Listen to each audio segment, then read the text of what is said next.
Shubham photo सरळ घे.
लक्षात ठेवा, सातारा लोकसभा मतदारसंघाच्या पंचवार्षिक निवडणुकीत महायुतीचे अधिकृत उमेदवार श्रीमंत छत्रपती उदयनराजे भोसले यांनाच प्रचंड बहुमताने विजयी करा.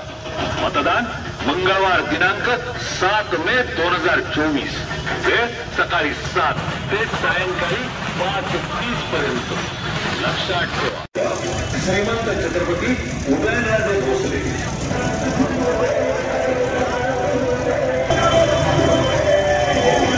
छत्रपती उदयनराजेंना निवडून देऊयात, साताऱ्याचा विकास साधूया. आता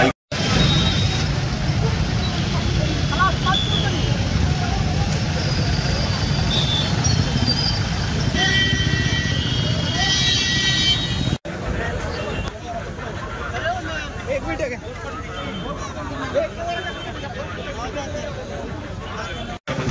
लोककल्याणाचा वारसा आणि प्रत्येकाच्या क्षमतेचा आदर पुढे जाण्याची परंपरा कायम राहणारा जिल्ह्यातील जनतेला नेहमीच गृहीत धरता येईल.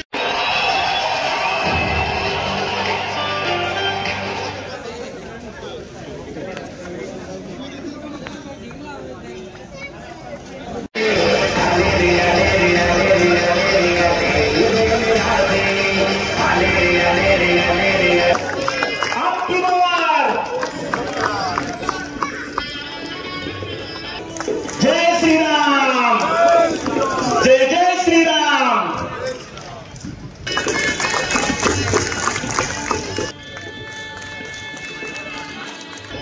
आप्पासू गायकवाड यांचा या पुस्तकाची प्रस्तावना भारतीय जनता पार्टीचे प्रदेशाध्यक्ष माननीय चंद्रशेखरजी बावनकुळे यांनी लिहिलेली आहे. तुमच्या विरोधात उभा राहूया, कारण 1994 जे त्यांनी काढलाय आणि मराठा समाजाचं त्यांनी जे वाटोळ केलंय. आजही आमचा मराठा समाज अजून मोर्चे काढतोय, आंदोलन करतोय. त्यांना मराठ्यांना आरक्षण अजून मिळालं नाही, ते आपल्या सरकारमुळे यावेळी मिळालं. जे आज मराठा समाजाला जे कुणबीचे दाखले यावेळी मिळत आहेत, ते आदरणीय एकनाथ शिंदे साहेब, फडणवीस साहेब आणि आदरणीय अजितदादा यांच्या प्रयत्नामुळे हे शक्य झालं. आणि मध्यंतरी आपल्या पालीमध्ये विरोधकांची एक सभा झाली आणि काय ते टीका केली जाते, टीका केली पण पाहिजे. पण त्या पालीच्या सभेमध्ये एक इतक्या खालच्या पत्तीवर जाऊन एखादी टीका केली. बाळासाहेब खरं बघायला गेलं ते आम्हाला सहन झालं नाही. जरी एक काय असते की 2-3 वर्षापूर्वी तिथं मेधा हॉस्पिटलच्या आपल्या शंभूतीर्थ चौकात आधी ग्राउंड मोकळा असायचं, तमाशातले सगळे पाले त्या ठिकाणी लागायचे. मग गावातली जत्रा असली की आम्ही तमाशा ठरवायला तिथं जायचो.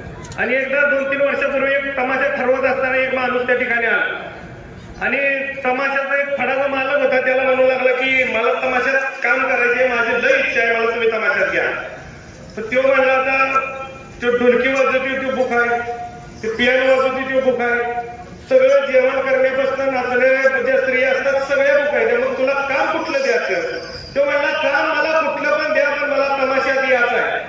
मग तो म्हणला तमाशात एकच काम आहे. ते म्हणला कुठलं काम आहे? ते म्हणला नाच्याचं काम शिल्लक आहे, करशील का? ते म्हणला करतो. तसं करार उत्तर मधून एक आमच्यातला इलेक्शन लागलं, निवडणूक लागली की एक नाच्या तिथं ह्या फळामध्ये काम करायला येतो आणि काय जी मनाला येईल ती बडबडत असतात.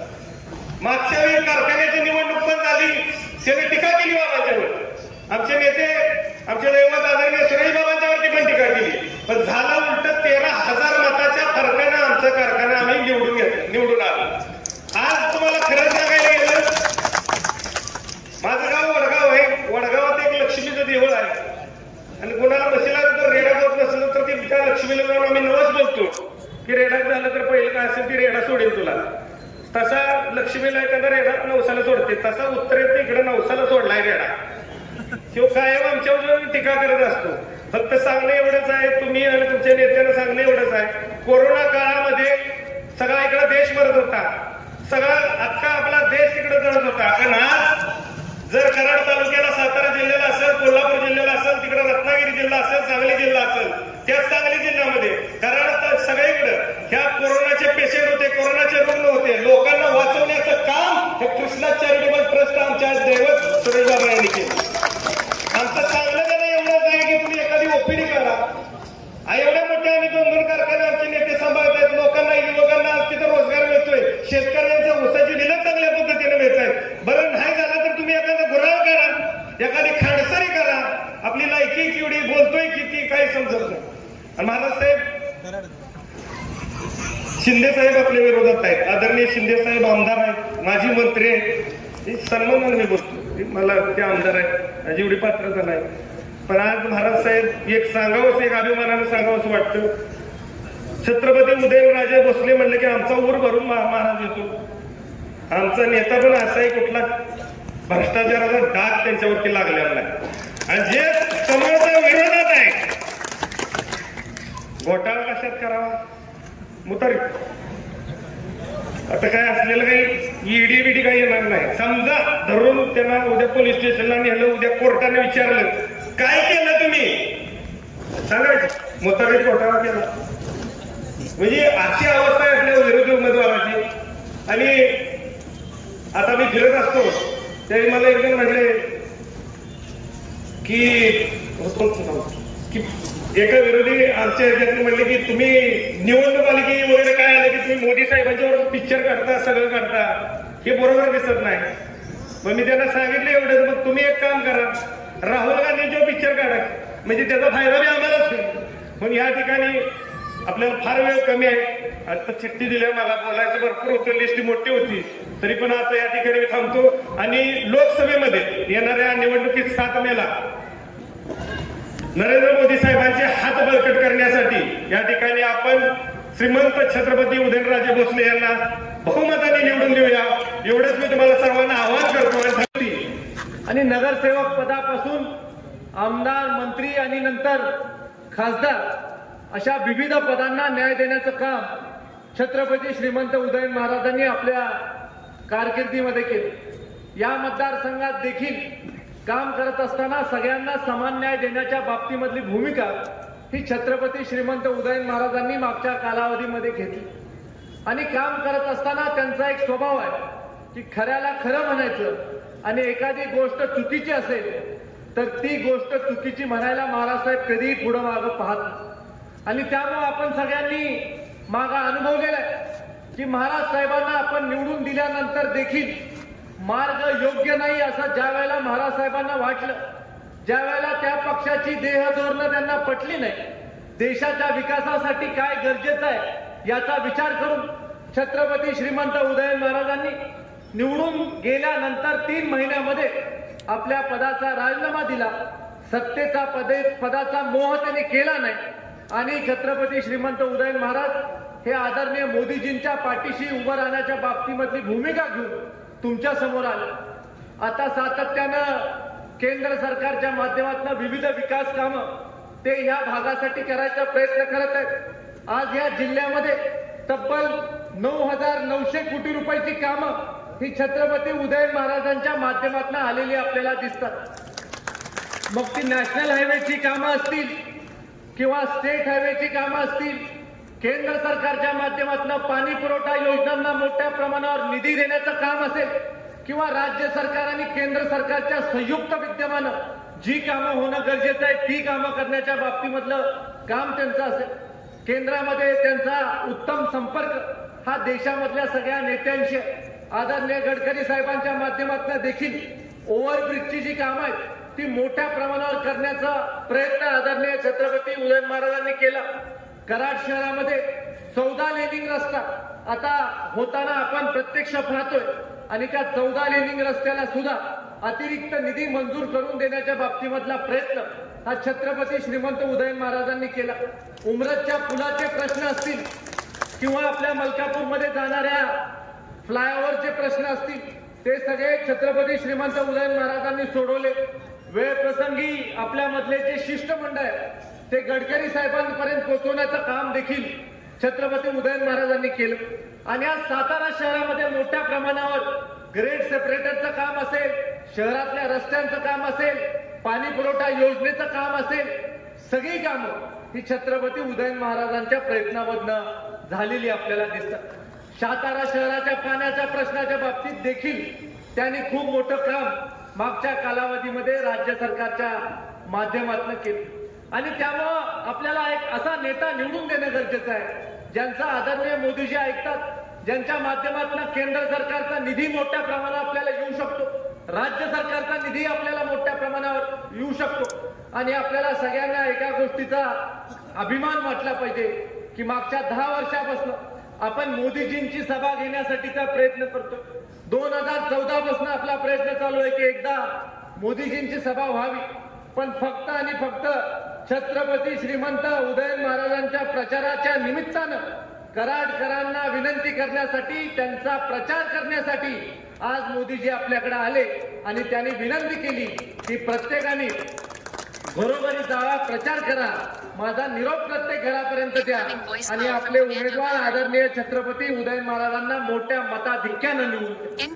आपण नाका दाखवून दिलं की कमळाला मतदान करण्याच्या बाबतीमधली आपली भूमिका कराडच्या योजना शहरांसाठी केलेल्या. आज तुम्ही देशामधलं कुठलंही शहर पाहिलं तर मोठ्या शहरांचा एक आराखडा तयार करण्याचं काम केंद्र सरकारने केलं.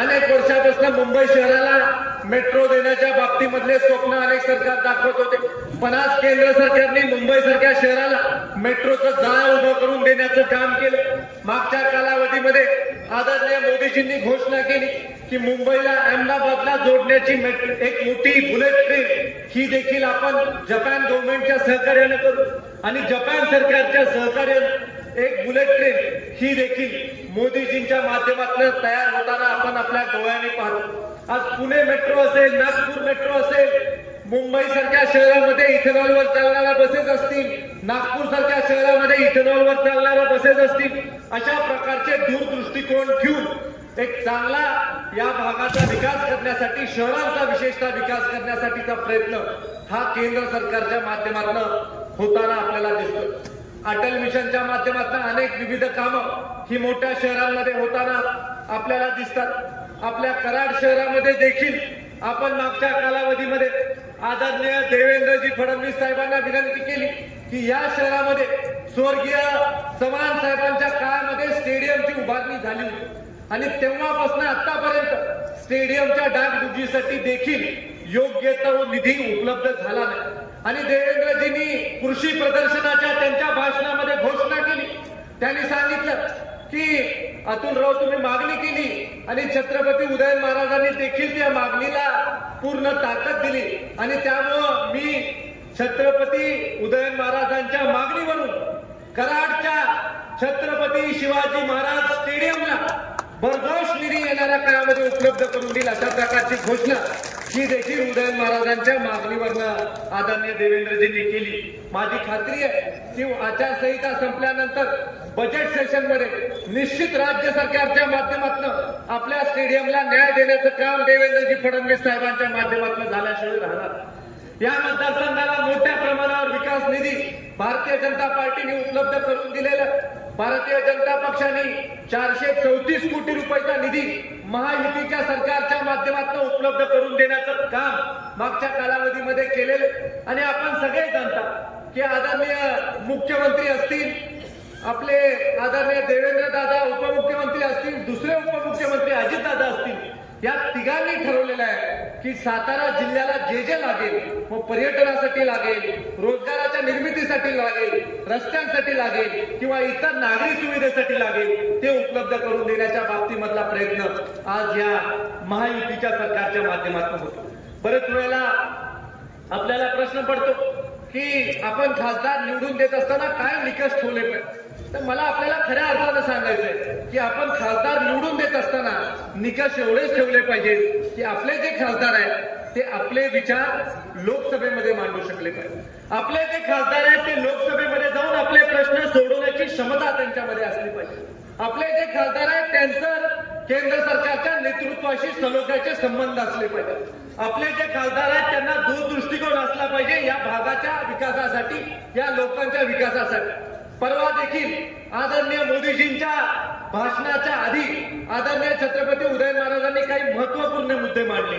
त्यामध्ये एक महत्वपूर्ण मुद्दा त्यांनी मांडला, त्याचा देखील उल्लेख मी आज करू इच्छितो की हर हर कृष्णेसारखा प्रकल्प, जसा गंगेचा प्रकल्प आदरणीय मोदीजींनी केला, तसा कृष्णा नदीचा प्रकल्प, जी नदी आपल्याला जीवनदान देते, ज्या नदीच्या माध्यमातून या परिसराचा विकास झालाय आणि ज्या नदीच्यामुळे या परिसरामध्ये सुजलाम सुफलाम आपण झालेलो आहे, त्या नदीची सेवा करण्याची मानसिकता ही आपले उमेदवार छत्रपती श्रीमंत उदयन महाराजांनी ठेवली.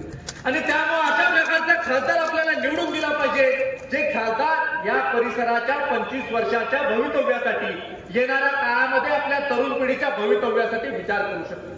त्याने उल्लेख केला की मला या परिसरामध्ये IT पार्क उभा करायचा आहे, मला या परिसरातल्या तरुणांच्या हाताला काम देण्याच्या बाबतीमधला प्रयत्न करायचा आहे. आणि त्यामुळे त्यांनी आपलं विजन हे आपल्या समोर ठेवलेलं आहे. आणि त्यामुळे आपली सगळ्यांची जबाबदारी आहे की आपण सगळ्यांनी एकत्रित येऊ. राजू बाबा असतील, भारतीय जनता पार्टीचे नगरसेवक असतील, कार्यकर्ते असतील, शिवसेना शिंदे गटाचे कार्यकर्ते असतील, राष्ट्रवादी काँग्रेस पार्टीचे कार्यकर्ते असतील, रासपचे कार्यकर्ते असतील, बळीराजा शेतकरी संघटनेचे कार्यकर्ते असतील, रयत क्रांती संघटनेचे कार्यकर्ते असतील, जितके म्हणून आपले घटक पक्ष आहेत त्या सगळ्या घटक पक्षांनी, RPI सारखा आपला पक्ष असेल जो ताकदीनं आज कामाला लागलाय, असे सगळे घटक पक्ष आपले ताकदीनं छत्रपती श्रीमंत उदयन महाराजांच्या पाठीशी उभे राहिले पाहिजेत. आणि खऱ्या अर्थानं मला खात्री वाटते की कराड दक्षिण विधानसभा मतदारसंघामधून महाराज साहेब आम्ही निश्चित स्वरूपी तुम्हाला आघाडी दिल्याशिवाय राहणार नाही, एवढी विनंती, एवढी सगळ्या कार्यकर्त्यांच्या वतीनं मी तुम्हाला आश्वस्त करू इच्छितो. मी सगळ्यांना विनंती करतो की शेवटचे 4 दिवस आपले प्रचाराचे राहिलेले आहेत, आपण सगळ्यांनी ताकदीनं प्रत्येक घरामध्ये गेलं पाहिजे.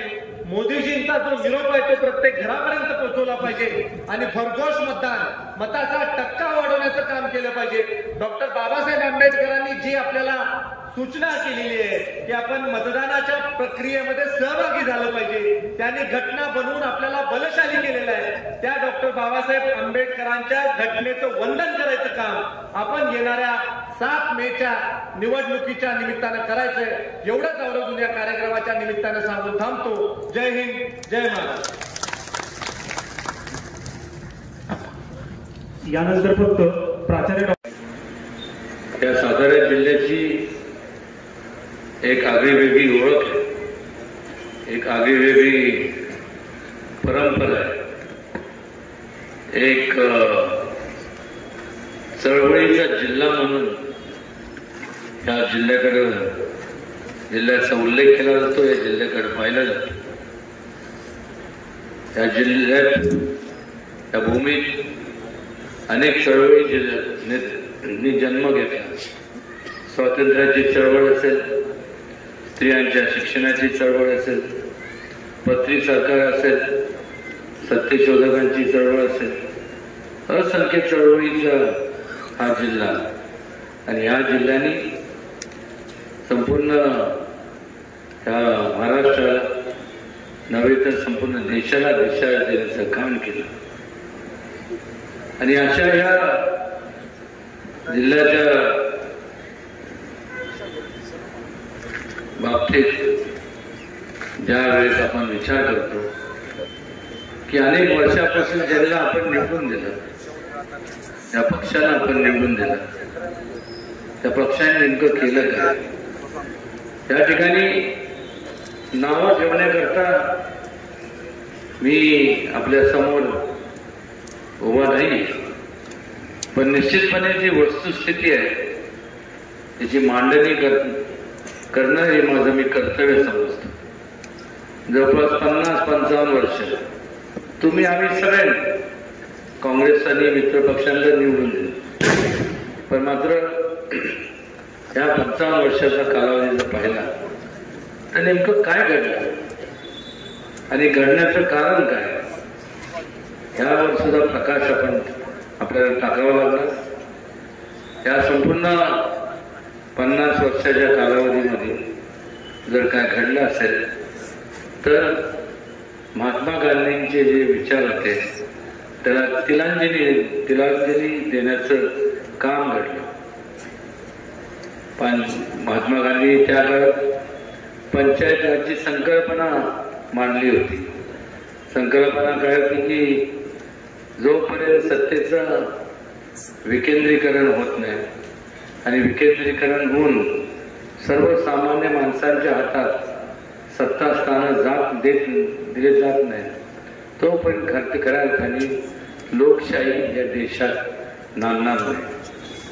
आणि या 50-55 वर्षाच्या कालावधीत आपण जरा वळून पाहू की नेमकं या उलट सगळं झालं. सत्तेचं विकेंद्रीकरण तर लांब राहिलं, पण मात्र मोठ्या प्रमाणावर सत्तेचं केंद्रीकरण झालं.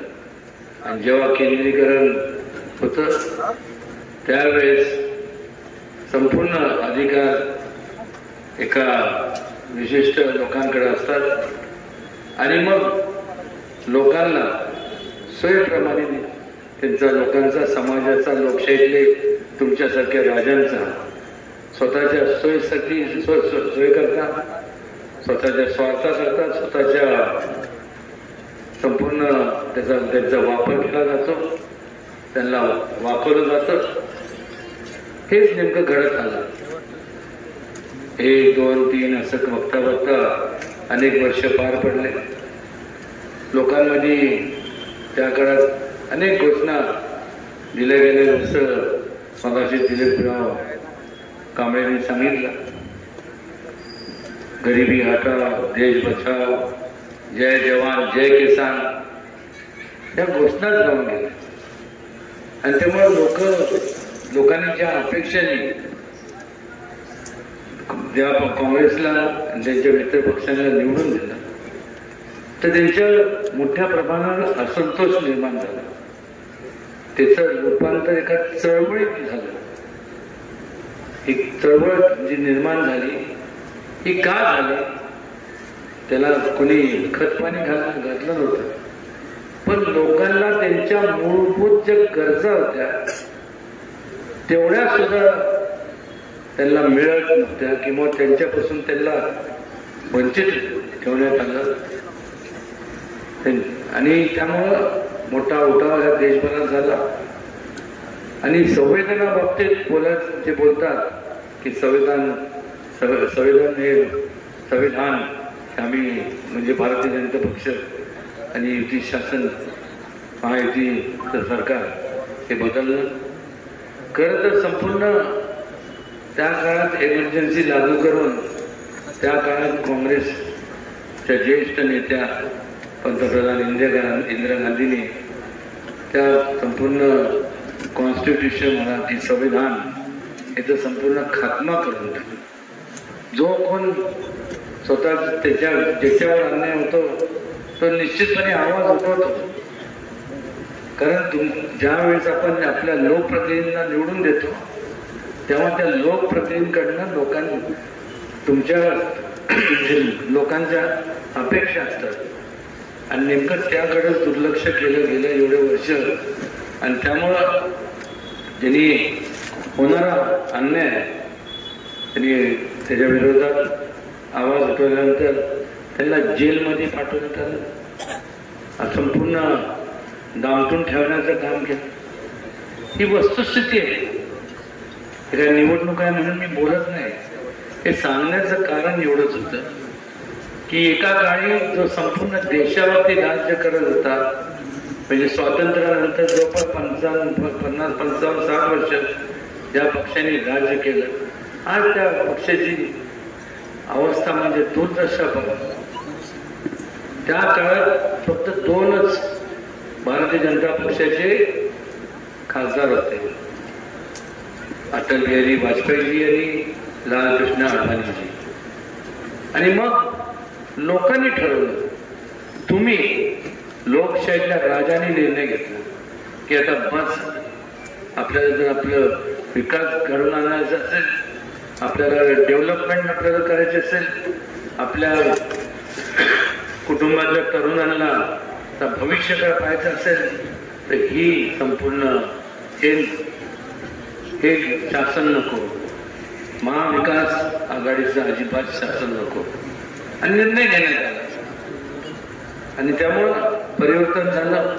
आज संपूर्ण देशभरात, केंद्रात आणि राज्यांमध्ये या देशातला सगळ्यात मोठा पक्ष जर कुठला असेल तर भारतीय जनता पक्ष, आणि त्यांना साथ देणारे त्यांचे महायुतीतले संपूर्ण मित्र पक्ष. आणि मग केवळ ह्या देशात नाही तर जगभरात आज भारतीय जनता पक्ष सगळ्यात मोठी पक्ष म्हणून, पार्टी म्हणून आज भारतीय जनता पक्षाची ओळख निर्माण झाली. सांगण्याचं एवढंच कारण की जे 55 वर्षात जे घडलं नाही, फक्त घोषणा दिल्या गेल्या, घोषणा त्यांनी दिल्या, पण या 10 वर्षाच्या कालावधीमध्ये त्या घोषणाची दिलेल्या लोकांनी वचनपूर्ती केली नाही. पण त्याची वचनपूर्ती म्हणा, ते अंमलात किंवा ते पूर्ण जर कोणी केले असेल तर मला अभिमानाने सांगावंच वाटतं की भारतीय जनता पक्ष आणि महायुतीने या संपूर्ण त्या पूर्ण केल्या. गरिबांच्या बद्दल बोललं गेलं, पण कुठलीही उपाययोजना आखली गेली नाही. त्याचबरोबर जवानांच्या बाबतीत बोललं गेलं, शेतकऱ्यांच्या बाबतीत बोललं गेलं, शेतकरी म्हणजेच किसानच्या बाबतीत बोललं गेलं, पण कुठल्याही प्रकारची योजना आखली गेली नाही. पण मात्र भारतीय जनता पक्षाने एक स्थिर सरकार जेव्हा असतं त्यावेळेस एक प्रकारचं नियोजनबद्ध कार्यक्रम राबवता येतो. आणि संपूर्ण या देशातल्या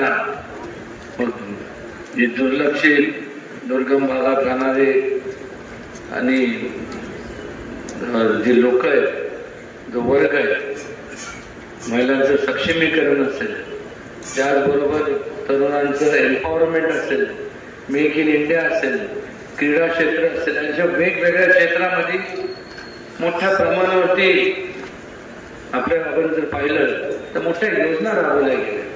आज संपूर्ण प्रत्येकाला एक आशेचं किरण आता नजरेसमोर दिसायला लागले, आणि ते सुद्धा मोदीजींच्या कुशल नेतृत्वाखाली भारतीय जनता पक्ष आणि मित्र पक्षाच्या मुळे आज ही परिस्थिती निर्माण झाली. आणि दुसऱ्या बाजूला जर आपण पाहिलं महाविकास आघाडी, मला तर आवर्जून कधी कधी असं वाटतं की ती महाविकास नाही, महाविकास आघाडी आहे.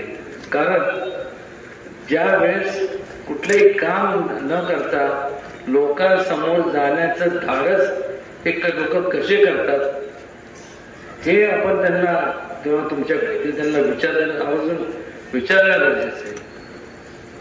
आणि मग स्वतःचा नाकर्तेपणा किंवा कुठलेही नाकर्तेपणा घडवण्याकरता मग एकच गोष्ट होते, ते म्हणजे दुसऱ्याला नावं ठेवणं. त्यांनी असंच केलं, ते संविधान बदलणार आहे आणि ते तसेच आहे, जातीवादी पक्ष आणि त्यांना जवळ करू नका. त्याचबरोबर संपूर्ण मुस्लिम समाजाच्या विरोधातला हा पक्ष आहे. मला आवर्जून या ठिकाणी मला कळत नाही की मगाशी सुरुवातीला प्रास्ताविक त्यांनी केलं, त्यांनी थोडक्यात त्यांनी सांगितलं, पण 23 मार्च 94 तुम्ही बघा तुमच्या गुगलवरती किंवा तुम्ही जावा, शोध घ्या, कम्प्युटरवरती जावा, तुम्हाला सगळं त्याच्यात इतिहास मिळेल. 23 मार्च 94 त्यांनी एक नोटिफिकेशन काढलं. गव्हर्नमेंटचं GR पण नाही, नोटिफिकेशन. आणि काय केलं तर त्यात त्यांनी संपूर्ण आज जे जाती जातीमध्ये तेढ जे निर्माण झालेले पाहणं, हे तेढ निर्माण करायचं पाप त्यांनी केलं. मंडळाचे त्यावेळेस BP सिंग हे पंतप्रधान होते. त्यावेळेस मंडळ आयोग त्यांनी बनवलं, तयार केला. मंडळ आयोग म्हणजे काय, आर्थिकदृष्ट्या दुर्बल यांना संपूर्ण सवलती दिल्या जाव्यात. पण झालं काय, त्याचा अर्थ काय काढला की फक्त मागासवर्गीय लोकांकरता ते लागू केलं. अत्यंत चुकीचं आहे. कुठल्याही जाती जमातीतला माणूस जरी असला आणि आर्थिकदृष्ट्या दुर्बळ असला, त्या क्रायटेरियाखाली त्या मुद्द्याखाली प्रत्येकाला ती सवलत शैक्षणिक असेल, चांगलं घरकुलची असेल, ती प्रत्येकाला मिळाली पाहिजे. त्या संपूर्ण देशातल्या प्रत्येक जे नागरिक आहे त्याला एक चांगलं जीवन जगण्याचा, तुम्हाला आम्हाला सगळ्यांना जीवन जगण्याचा अधिकार आहे. हेच तर विचार छत्रपती शिवाजी महाराजांनी त्या काळात दिले होते. समतेचा विचार दिला, सर्व धर्म समभावाचा विचार दिला. आणि ह्यांनी तर एवढं सगळं स्वतःच्या म्हणजे समाजाचा विचार न करता, एक ते राजे होते ज्यांनी लोकांचा कल्याणाचा विचार केला आणि त्या दिशेने वाटचाल केली. आणि होणारा अन्याय सगळ्यांना एकत्रितपणे एकत्र करून हा परकीय आक्रमण परतवून लावले. आणि लोकांचा सहभाग लोकशाही राज्यकारभारामध्ये व्हावा झाला पाहिजे, ही लोकशाहीची कल्पना त्यावेळेस महाराजांनी मांडली. लोकशाहीचे खरे जनक म्हणजे छत्रपती शिवाजी महाराज. आणि ह्या बाजूला आपण जर पाहिलं तर काय पाहिलं जायचं की त्या देशाला एवढा विस्कळीतपणा आणून ठेवला, जाती जातीमध्ये तेढ निर्माण केली, दरार निर्माण झाली, माणसात माणूस ठेवला नाही. शिवाजी महाराजांनी समाजाचा विचार केला, समाजाच्या एकतेचा विचार केला. आणि ह्यांनी समाजाचा विचार केला नाही, ह्यांनी स्वतःचा वैयक्तिक स्वार्थ, मी स्वतःचा वैयक्तिक विचार केला की ह्यांना ह्यांच्या पलीकडे दिसत नाही. आणि तो विचार केल्यामुळं समाजाचे तुकडे झाले तरी चालतील, पण मला माझा स्वार्थ साधला गेला पाहिजे. एवढा कमकुवत, एवढा निष्क्रिय, एवढा म्हणजे गलिच्छ विचार यांनी सर्व केला. आणि आज हा विचार करत असताना यशवंत विचारांचं तुम्ही सांगता की आम्ही पायिक आहोत, कुठल्या हिशोबाने आपण असं विचार करणारे यशवंत विचारांचे पायिक होऊच शकत नाही. यशवंत विचार म्हणजे लोक कल्याणाचे विचार.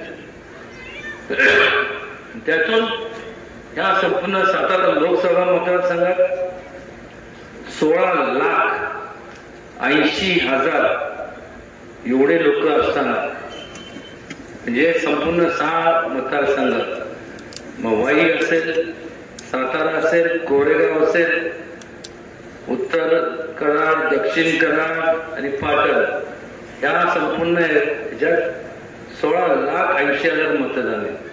आणि ह्या संपूर्ण 16,80,000 म्हणजे त्याला आपण भिंग म्हणतो ना, मॅग्निफाईंग ग्लासला भिंग म्हणतो ना.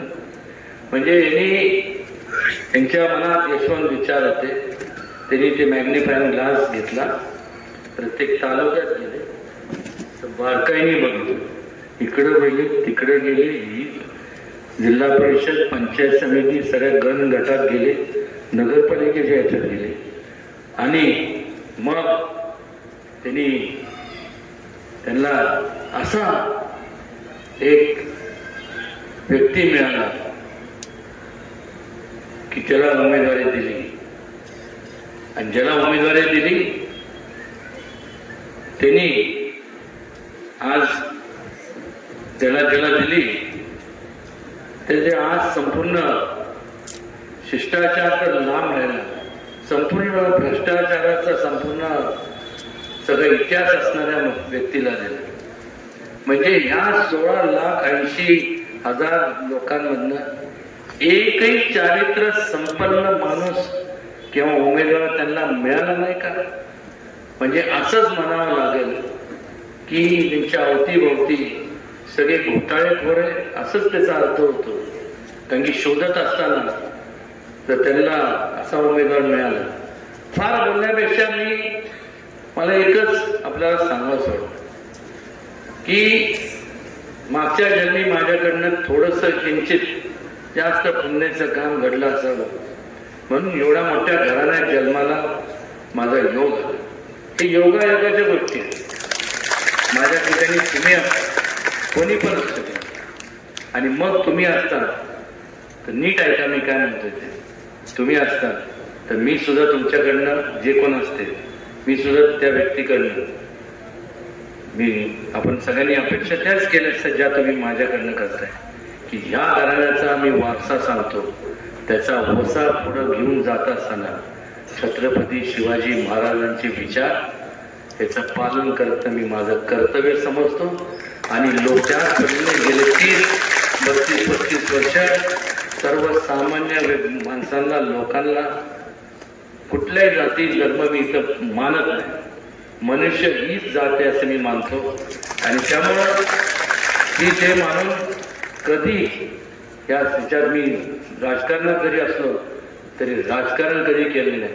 केलं तर लोकहिताचं, लोकांच्या उपयोगी, त्यांच्या कुटुंबाचं जीवनमान कसं उंचवलं जाईल, त्यांना सुखसोयी कशा मिळतील याचं समाजकारण केलेलं, एवढंच या ठिकाणी मला आवर्जून नमूद करायचं. बोलण्यासारखं भरपूर आहे, किती बोलायचं. आज तुम्ही लोकशाहीतले राजे आहात.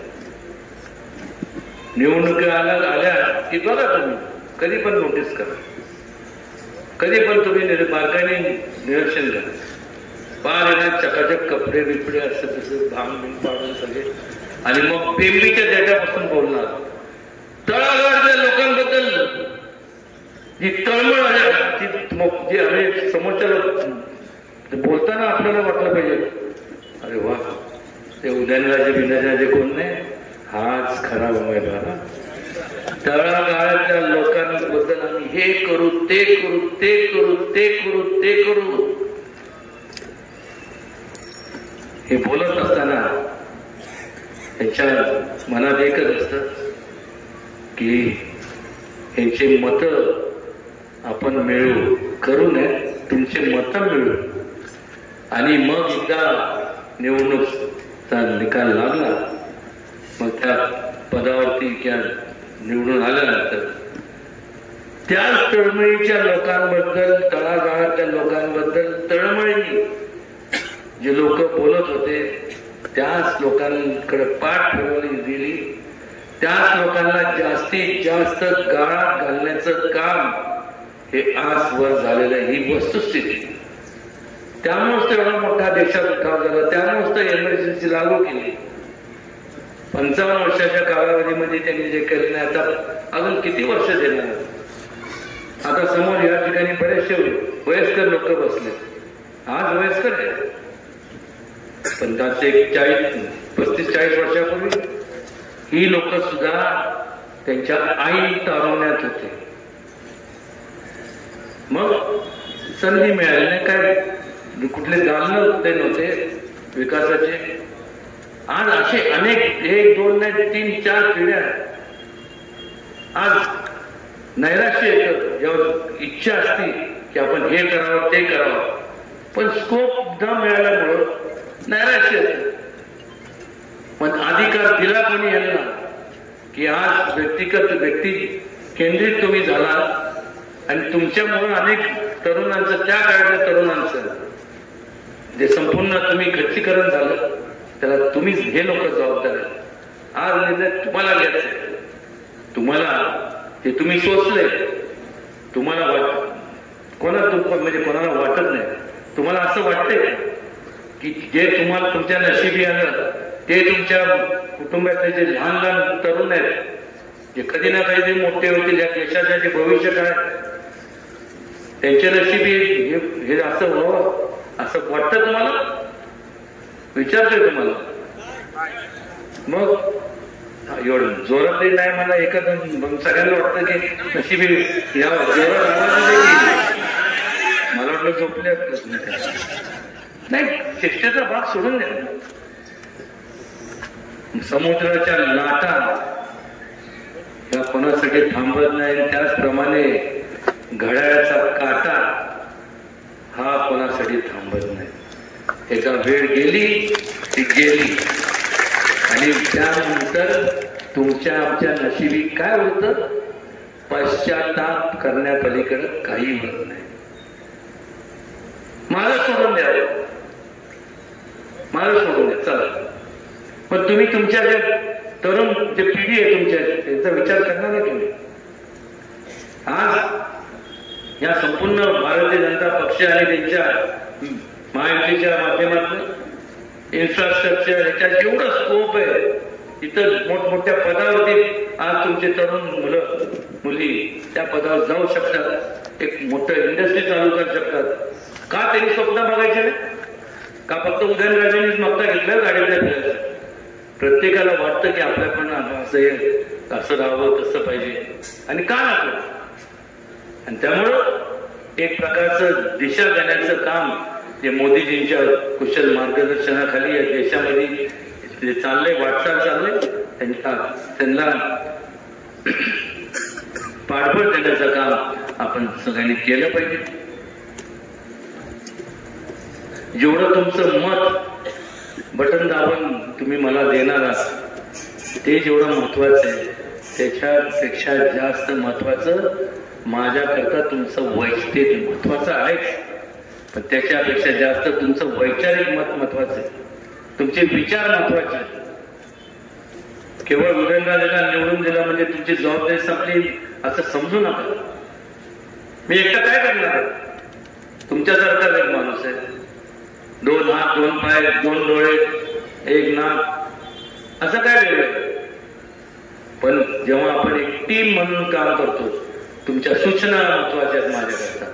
कारण की तुम्ही ज्या ज्या भागात राहता तिथं तिथल्या अडचणी तुम्हाला माहित आहे, तिथं आपण काय डेव्हलपमेंट केली पाहिजे हे तुम्ही मला सांगितलं तर तिथं त्या वेगाने त्या ठिकाणी आपण डेव्हलपमेंट करू. त्या ठिकाणी तुम्हाला तुमच्या या संपूर्ण शहराबद्दल काय तुमचे म्हणजे कल्पना आहेत त्या तुम्ही सांगितलं पाहिजे. एकत्र टीम म्हणून आपण काम करू. क्रिकेट हा गेम, फुटबॉल, बेसबॉल, हॉकी हे सगळे टीम स्पिरिटचे गेम आहे, टीम वर्कचे. एकटं नाही तर बरोबर नरेंद्र मोदी एकटे काय करू शकतात, पण टीम चांगली असली तर काय करू नाही शकत हे आपण आपल्याला सगळीकडे चौकडे आपण जर बघितलं तर आपल्याला कळायला मिळतं. टीम महत्वाची असते आणि टीम महत्वाची असल्यानंतर जो लीडर तुम्ही टीमचा निवडतात तो सुद्धा महत्वाचा. एका बाजूला शिष्टाचार असणारा आणि दुसऱ्या बाजूला भ्रष्टाचार असणारा. कारण लोकशाहीतले तुम्ही राजे कोणाला मतदान करणार? शिष्टाचाराला का भ्रष्टाचाराला? कोणाला? भ्रष्टाचार. खरं भ्रष्टाचार. कारण तसं जर झालं तर तुम्ही विचार करा, तुमच्या हाय काय नेत्या संस्था दिसतात आहे ना, फोटो फिनिश, आणि मग पश्चाताप जो होतो त्याला जबाबदार तुम्ही असणार आहे. फार मी बोलणार नाही, बोलण्यासारखं भरपूर आहे. तुम्ही सगळे आता मतदारांचा अधिकार तुम्हाला प्राप्त झालेला आहे. फार बोलण्यापेक्षा तुम्ही सुज्ञ मतदार राजे आहात. योग्य तो निर्णय घ्या आणि वाटल त्या परिस्थितीत मला निवडून द्या. कळलं का? हा आवाज एकदम वाढला, मी तरी काय करणार? कधी ऍम्प्लिफायरचा आवाज वाढतो ना, तुम्ही म्हणणार असता असं का? डोस बघतो जाता, काय बघू नका. जे बघायचं आता बघा. 7 तारखेला तर सगळ्या बघू नका. हे 2 नंबर जे पटन तेच लावा आणि आपला आशीर्वाद मला द्या, एवढंच या ठिकाणी विनम्रपणे सांगतो. आणि आपण या ठिकाणी वेळात वेळ काढून आला